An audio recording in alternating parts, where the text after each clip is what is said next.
نحمده ونصلي ونسلم علی رسولہ الکریم، اما بعد۔ سب سے پہلے یہ جاننا چاہیے کہ میلاد کے بارے میں رسول اللہ صلی اللہ علیہ وسلم کے میلاد کے حوالے سے دو رائے ہیں۔ بعض لوگوں کے نزدیک یہ درست ہے، مستحب ہے، اچھا عمل ہے، اور 1400 سالوں میں امت میں اکثر علماء کی یہ رائے رہی ہے، بالخصوص جب سے یہ سلسلہ شروع ہوا ہے۔ 1400 سال تو شاید نہیں کہنا چاہیے، اس لیے کہ یہ سلسلہ شروع تقریباً 6-7ویں صدی ہجری سے ہوا ہے، تو گویا 7-8 سال کہہ لینا چاہیے کہ اس میں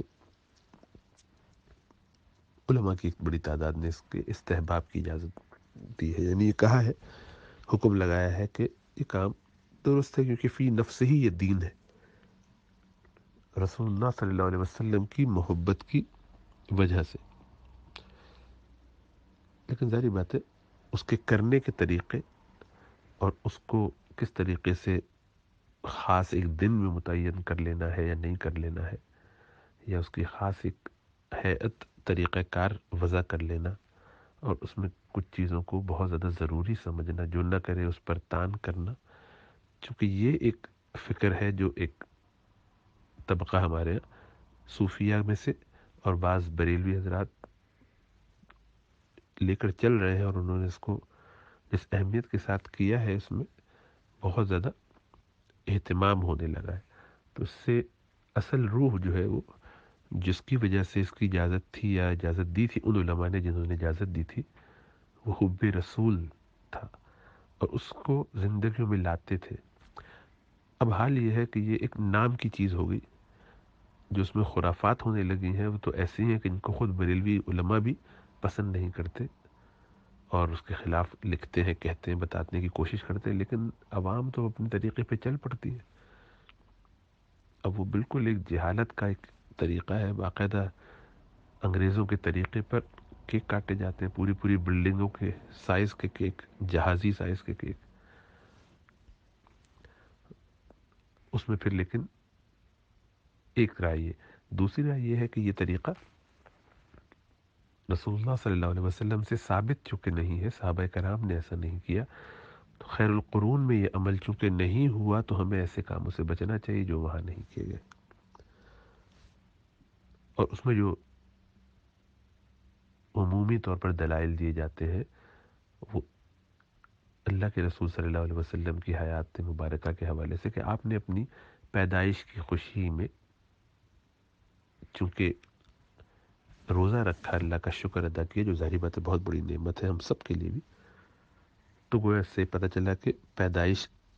پہ اللہ کا شکر ادا کرنا اس کی گنجائش ہے۔ پھر یہ کہ اللہ کے رسول صلی اللہ علیہ وسلم نے ایک اور نعمت پر، جو حضرت موسیٰ علیہ السلام کو اور بنی اسرائیل کو فرعونیوں سے اور ان کے لشکروں سے اللہ نے نجات دلائی، اور دریا سے وہ گزر گئے، پار ہو گئے، تو اس کی خوشی میں روزہ رکھا اللہ کے شکر کے طور پہ۔ تو فرمایا کہ گویا یہ شکر کرنا ہر سال اس سے ثابت ہوا کہ کسی انداز سے شکر کیا جائے، خوشی کا اظہار کر لیا جائے، تو اس کی گنجائش نظر آتی ہے۔ ابھی دلائل ان کے ہیں، اس بنیاد پر علماء نے اس کی گنجائش رکھی تھی، لیکن جیسا عرض کیا کہ علماء ہی کا ایک طبقہ، لیکن وہ مائنورٹی ہے، یہ بات جاننی چاہیے، ماننی چاہیے کہ امت میں ہمیشہ جب سے یعنی سلسلہ شروع ہوا ہے 7ویں صدی وغیرہ سے، تو یہ مائنورٹی طبقہ ہے۔ اس میں امام ابن تیمیہ رحمۃ اللہ علیہ کی رائے ہے، اور ان کے شاگردوں کی رائے ہے، امام ابن قیم، ابن کثیر وغیرہ اور بعد کے لوگ، لیکن یہ ان کے مقابلے میں ایک بہت بڑی تعداد میں علماء نے اس کی اجازت دی ہے۔ لیکن موجودہ زمانے میں جیسا دوبارہ میں کہوں کہ طریقہ اختیار کر لیا گیا ہے، اس کو جو ہمارے اہل حدیث حضرات ہیں اور سلفی حضرات جنہیں کہیے، اسی طرح سے دیوبندی مکتبہ فکر جو ہے، ان کے ہاں بھی ان خرافات کی وجہ سے جو اس میں در آئی ہے اور اس کو لازم سمجھ لیا گیا ہے، تو اس کو بدعت قرار دیا ہے۔ امام ابن تیمیہ رحمۃ اللہ علیہ نے اس کو جب بدعت قرار دیا تھا، اور اسی طرح جو علماء دیتے ہیں، وہ کہتے ہی ہیں کہ یہ خاص دن چونکہ ایک متعین کر کے کرنا خود رسول اللہ صلی اللہ علیہ وسلم کی پیدائش کا وہ دن ہونا ہی محل نظر ہے، یعنی 12 ربیع الاول کو آپ پیدا ہوئے، یہی ثابت نہیں ہے، اختلافی مسئلہ ہے، ٹھیک ہے، ایک رائے ہے اور اچھی رائے ہے، وہ کثرت کی رائے بھی ہے، لیکن حتمی نہیں ہے، اس میں بڑے اشکالات ہیں۔ ایک تو وہ دینی متعین نہیں، پھر یہ کہ صحابہ کا عمل نہیں ہے، خیر القرون کا عمل نہیں ہے، تو ایسی چیزوں سے بچنے میں عافیت ہے، اس میں جبکہ خرافات بھی بہت زیادہ آ گئی ہوں، اس کو اتنا لازم سمجھا جانے لگے۔ ابھی کہا جاتا ہے کہ جو نہیں کرتے وہ گویا عشق رسول سے فارغ ہیں یا ان کے اوپر تان کرتے ہیں لوگ۔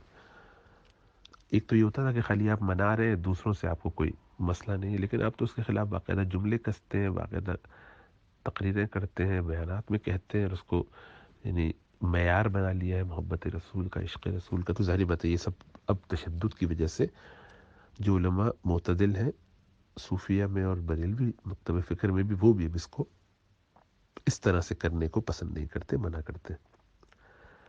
تو اصل جو اس کی ہے وہ اللہ کے رسول صلی اللہ علیہ وسلم کی محبت کا اظہار، آپ کی پیدائش پہ خوشی کا اظہار، جب جس کو جیسا ہو ہر روز کرے، اس پر کسی کا اختلاف نہیں ہے کہ ایسا کرنے میں کوئی مذائقہ ہوگا، اپنے طور پر حدود میں رہتے ہوئے۔ اللہ کے رسول صلی اللہ علیہ وسلم کا مثلا مجھے بھی خیال آیا اور میں نے کہا کہ ماشاءاللہ کہ اللہ نے نعمت عطا فرمائی تھی، بہت خوشی ہوئی، چلو میں 100 دفعہ درود پڑھ لوں، یا مسجد میں نے جا کے چندہ ڈالا، کچھ پیسہ ڈالا، کسی غریب کو دے دیا، پیسہ کسی جگہ لگا دیا کہ یہ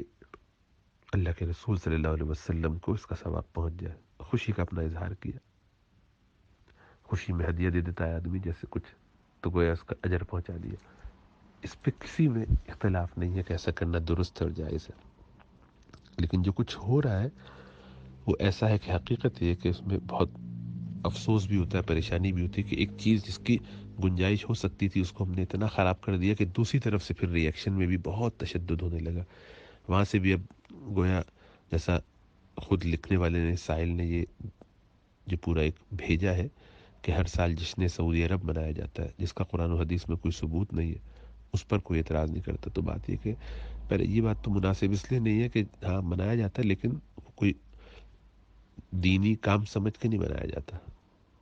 اس کو کوئی ثواب سمجھ کے نہیں کرتا، ٹھیک ہے نا؟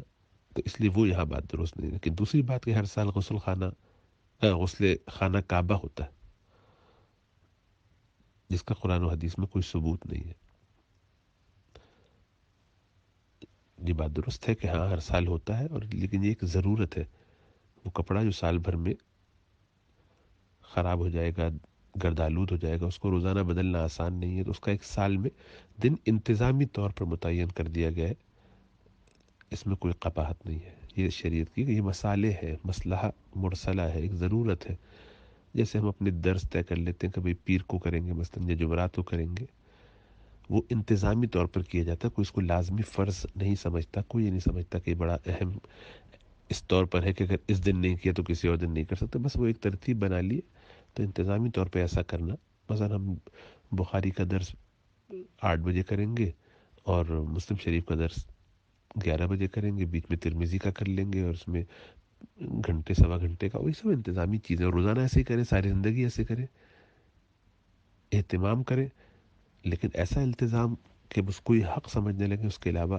سب غلط اور گڑبڑ، تو پھر ظاہر بات ہے وہ بدعت بن جاتی ہے، یہ درست نہیں ہوتا۔ تو یہ بھی کوئی مضبوط بات نہیں ہے۔ ہر سال غلاف کعبہ تبدیل کیا جاتا ہے، اس کا قرآن و حدیث میں کوئی ثبوت نہیں، یہ بھی بیتوں کی بات ہے، اسی ایسے ہی کہ جیسے کوئی شخص کہے کہ میں نے ہر سال کپڑے کیوں بدلے بھائی، عید پہ میں جوڑا کیوں پہنے، تو یہ سب ایسی کوئی بات نہیں ہے۔ غلاف کعبہ پر آیت لکھی جاتی ہے، اس کا قرآن و حدیث میں کوئی ثبوت نہیں، یہ بھی کوئی اہم بات نہیں ہے، یعنی کوئی ایسا اچھا اعتراض نہیں ہے، مناسب اعتراض نہیں ہے۔ مکہ مکرمہ مدینہ منورہ میں تہجد کی اذان ہوتی ہے جس کا ثبوت قرآن و حدیث میں نہیں ہے، یہ بھی کوئی درست اعتراض نہیں ہے، اس لیے کہ قرآن و حدیث میں نہ ہونے کے باوجود اس کے اور بہت سارے ثبوت اور قرائن موجود ہیں، اسی لیے اس کو اس سے جوڑنا درست نہیں ہے۔ مدارس میں ہر سال ختم بخاری ہوتا ہے جس کو قرآن و حدیث میں کوئی ثبوت نہیں ہے، بات صحیح ہے، ہوتا ہے، لیکن یہ بھی کوئی ایسی چیز نہیں جس کو لازم سمجھا جاتا ہو، اسی لیے اس کی تاریخیں متعین نہیں ہوتی، وہ بدلتی رہتی، جب امتحان ہو جاتا ہے اسی لیے وہ پیچھے آتی رہتی ہیں، کبھی آگے ہو جاتی ہیں، یہ کوئی ایسی چیز نہیں ہے۔ تو ایسے ہی کوئی جلسہ یعنی انتظامی طور پہ کوئی ایسی چیز کرنا جس کو لازم نہ سمجھا جاتا ہو، دین کا حصہ نہ سمجھا جاتا ہو، اس میں کوئی قباحت نہیں ہے۔ محافل سجائی جاتی ہیں، جلسہ عام ہوتا ہے جس کا قرآن، یہ بھی کوئی اس کا تک نہیں ہے۔ ہر سال تبلیغی اجتماع ہوتا ہے، چلے لگائے جاتے ہیں، جس کا جس سب سے عرض کیا کہ انتظامی چیزیں، تو ان میں سے کوئی بات ایسی مضبوط نہیں ہے۔ وصال کے ایام منائے جاتے ہیں صحابہ کرام کے، اس کو اگر کوئی لازم متعین کر کے ہر سال مناتا ہو تو یہ بھی مناسب طریقہ نہیں، اس کو نہیں کرنا چاہیے۔ تو یہ بات ان کی درست ہے، اگر کوئی لوگ ایسا کرتے ہیں تو یہ ہر سال سے، یعنی سیدنا عمر کی یا سیدنا علی کی، سیدنا عثمان، ابو بکر صدیق یا کسی بھی صحابہ کا دن کو منانا انتقال، یعنی لازم سمجھ کے اور بار بار اور ہر دفعہ کا ایک سلسلہ۔ اب دیوبندی حضرات کے ہاں یہ کبھی کبھی کچھ اس طرح کی چیزیں ہوتی ہیں، ظاہر بات ہے اسی کی طرف اشارہ ہے، جو ون آف کہیں ہو جائے یا ایک خاص مقصد سے کسی چیز کو کیا جائے، اور وہ مقصد کیا ہے کہ اہل تشیع کے حوالے سے صحابہ کے خلاف کوئی کام ہو رہا ہے، اور اس کے لیے آپ نے اب اس کو کاؤنٹر کرنے کے لیے ایک دن بنایا کہ جس میں آپ باقاعدہ ان صحابی کا تذکرہ کر رہے ہیں اور ان کے مناقب اجاگر کر رہے ہیں، تو یہ انتظامی طور پر کرنے میں کوئی گزارا نہیں، اور اسی نیت سے اگر کوئی میلاد کرتا ہے تو وہ بھی درست ہے، اس میں کوئی قباحت کی بات نہیں ہے۔ لیکن جو خرافات در آئی ہیں ان کی تو گنجائش کوئی نہیں دیتا۔ تو اسی لیے میلاد کو جب بدعت کہا جاتا ہے نا، اس سے بھی بہت سارے لوگوں کو مغالطہ ہوتا ہے۔ ایک ہے عملی بدعت، تعریفی حساب سے بدعت۔ اب یہ جو مسئلہ ہے میلاد کا، اس کو کوئی یہ نہیں کہتا کہ اس کی بنیاد پر آپ گناہ گار ہو رہے ہیں۔ ہم ایک دن کو اگر آئسولیٹ کر کے نہیں مناتے، جو لوگ نہیں مناتے، تو وہ یہ نہیں کہتے ہیں کہ جو کرتے ہیں وہ ایسا کوئی کبیرہ گناہ اور بڑی نہیں، اس طرح کی بدعت کا تذکرہ نہیں ہے، اس میں خرافات اپنی جگہ ہے، لیکن چونکہ ایسا نہ کرنے والوں کو تان کرنا اور یہ سب، یہ مناسب طریقہ نہیں ہے۔ ادھر بھی تشدد اور ادھر بھی تشدد، یہ دونوں طریقے ٹھیک نہیں، اسی لیے دونوں کو اعتدال میں آنا چاہیے، اعتدال کی بات کرنا چاہیے۔ اور میرے خیال ہے لوگ وقت کے ساتھ ساتھ کوشش کریں، اللہ کرے ہم سب کو یہ کوشش کرنی چاہیے۔ لیکن بہرحال ان کا یہ نقد جو ہے، یہ باتیں کہہ کر ان کی وجہ یہ ہے کہ رسول اللہ صلی اللہ علیہ وسلم کی پیدائش جب ہوئی ہے اس وقت سے اب تک امت میں جتنے صلحہ گزرے ہیں، ان کا اپنا یہ ایسا معمول ہر سال کا ایسا نہیں ہے، اس اہتمام کے ساتھ گنجائش دینے والوں کے یہاں بھی، اور وہ سارا سال بھی کرتے تھے۔ ایسے بھی لوگ ہیں کہ جو ہر روز مولد شریف پڑھتے تھے، آپ کی تاریخ، آپ کی سیرت، آپ کے تذکرے پڑھتے تھے، زندگیوں میں لاتے تھے۔ روزانہ حدیث پڑھی جاتی ہے، رسول اللہ صلی اللہ علیہ وسلم کی سیرت کا حصہ ہے، ترمذی شریف کا درس، شمائل کا درس ہر مدارس میں ہوتا ہے، وہ سب سیرت ہی پڑھی جاتی ہے، یہ سب میلاد ہی تو ہے، آپ ہی کا تو تذکرہ ہو رہا ہے، لیکن ایک خاص دن کو متعین نہیں کیا جا رہا، بس اس کے اوپر تشدد اور نہ ہو۔ تو لیکن جن چیزوں کو اس سے جوڑا جا رہا ہے، یہ سب وقتی ضرورت پیدا ہو گئی ہے، اس ضرورت کی وجہ سے رسول اللہ صلی اللہ علیہ وسلم کی ذات کا تذکرہ کرنا تو سارا سال کی ہمیشہ کی ضرورت ہے، اس کے لیے ایک دن کی ضرورت نہیں ہے۔ لیکن اس کے باوجود اگر کوئی کہتا ہے کہ ہم ایک دن کو متعین کر کے لوگوں کو رسول اللہ صلی اللہ علیہ وسلم کی محبت کی طرف لگائیں گے، آپ کے اعمال بتائیں گے، اب ہوتا کیا ہے جلسے کے اندر، نعتیں پڑھنے والے نعتیں پڑھتے رہتے ہیں، اب اس میں وہ موسیقی کی دھن پر ہے اور پتہ نہیں کس گانے کی طرز پر ہے، اور کون بیٹھا ہوا ہے، مرد گا رہا ہے کہ عورت سن رہی ہے کہ کیا ہو رہا ہے، سب چکر چل رہا ہے، بجلیاں ادھر ادھر سے لے کے کنڈے ڈال کے، اجازت لی ہے نہیں لی ہے، راستے بلاک کر دیے ہیں۔ یہ خرافات اگر نہ ہو اور ادب سے طریقے سے گھروں میں جیسے ہوا کرتی تھی، کبھی مجلس ہو گئی ہے ربیع الاول کے پورے مہینے میں چل رہی ہے، اور اس کا اچھے طریقے سے، اب تو باقاعدہ یہاں سے وہاں تک جلوس اور راستے میں وقت اور کیا کیا کچھ کرنا، جس میں اتنا پیسہ سب کچھ لگانا، ٹھیک ہے لگائیے، جس کے پاس پیسہ ہے وہ بھی، کوئی ہر ایک کا اپنا اختیار ہے کہ جہاں لگائے، لیکن دین کی ایک نئی شکل نہ بنا دے کہ جو بعد والوں کے لیے پھر وہ دین کا ایسا حصہ ہو جائے کہ جس طرح نماز روزہ ہے، اسی طریقے سے اب یہ بھی ایک شکل ہوگی۔ تو چونکہ رسول اللہ صلی اللہ علیہ وسلم کے ساتھ یہ سلسلہ اس وقت سے شروع کیا جا سکتا تھا جب سے صحابہ کا زمانہ تھا، جبکہ غلاف کعبہ کی ضرورت اب ان حالات میں اس ہیئت کے ساتھ پیدا اب ہوئی ہے، اور یہ ترتیب آج نہیں شروع ہوئی ہے، سعودی عرب والے اب نہیں کر رہے ہیں کہ ہم یہ کہیں کہ یہ لوگ یہ کر رہے ہیں، یہ تو زمانے سے چلا آ رہا ہے، یعنی تابعین کے بعد سے سلسلہ شروع ہو گیا۔ ائمہ نے اپنی آنکھوں سے دیکھا ان اعمال کو اور انہوں نے نقد نہیں کیا۔ اس وقت کے حکمرانوں نے چادریں ڈالی تو کسی نے منع نہیں کیا، کعبے کو کور کیا تو کسی نے اس پر اعتراض نہیں کیا۔ تو اس لیے اس کو یہاں لا کر جوڑنا، اس لیے کہ سعودی ایسا کرتے ہیں اور ان سے ہمیں چڑ ہے، اس لیے کہ وہ وہابی ہیں جو بھی، تو یہ مناسب طریقہ نہیں، تو یہ پوسٹ مناسب نہیں ہے۔ ادبی اور علمی نقد ہونا چاہیے، اگر تنقید کرنی ہے اس کے اور بہت سارے طریقے ہیں اس کی طرف اشارہ کیا جا سکتا تھا جو انہوں نے نہیں کیا۔ بہرحال یہ پوسٹ ان کی بہت زیادہ جاندار نہیں ہے، زیادہ علمی بات کی جا سکتی تھی، کیونکہ ان میں سے کوئی بات ایسی نہیں ہے کہ جس کی ضرورت اب پیش آئی اور پہلے یعنی پیش نہیں آئی تو اس وقت کرنے کی ضرورت نہیں تھی، اب ضرورت پڑی ہو۔ تو یہ مختلف جہتیں ہوتی ہیں چیزوں کو دیکھنے کی، تو بہرحال یہ کوئی ایسا مسئلہ نہیں ہے، مناسب نقد نہیں ہے، زیادہ علمی بات نہیں ہے، بس ایک ہے جسے کہتے ہیں ایک اپج ہے، ایک ڈھکوسلا سا ہے، بس لوگوں کو ذرا سا مروب کرنے کے لیے ایک بات لکھ دی۔ عام آدمی ذرا اس طرح کی باتوں سے مروب ہو جاتا ہے۔ اس کے باوجود امام ابن تیمیہ رحمۃ اللہ علیہ کی آخری بات میں سنا دوں، اور اس میں کافی کچھ سمجھنے کے لیے ہے۔ وہ فرماتے ہیں کہ جو لوگ میلاد کرتے ہیں، ہم اس کو سمجھتے تو بدعت ہے جو ایک دن کو خاص متعین کر کے کرتے ہیں، لیکن چونکہ وہ کرتے رسول اللہ صلی اللہ علیہ وسلم کی محبت میں ہے جو دین کی اصل ہے، تو جو محبت رسول اللہ صلی اللہ علیہ وسلم کی اس محبت میں کرتے ہیں میلاد، اس لیے ان کو ثواب ملے گا۔ تو دیکھو ایک طرف اس کو بدعت کہہ رہے ہیں اور دوسری طرف اس پہ ثواب کا حکم لگا رہے ہیں، کیونکہ محبت میں کرتے ہیں، تو اس میں کون سی بری بات ہے؟ بالکل اب وہ احتیاط کر رہے ہیں تو احتیاط کرنے دیجیے، فرض تو نہیں ہے، آپ بھی فرض تو نہیں کہتے، تو آپ کرتے کیجیے، آپ پر بھی تنقید نہیں کرنی چاہیے ان کو، اور آپ کو ان پہ تنقید نہیں کرنی چاہیے۔ اسی لیے میلاد کو، اس لیے بہت سے ہمارے دیوبندی علماء بھی میلاد وغیرہ کر لیا کرتے ہیں اور جایا کرتے ہیں۔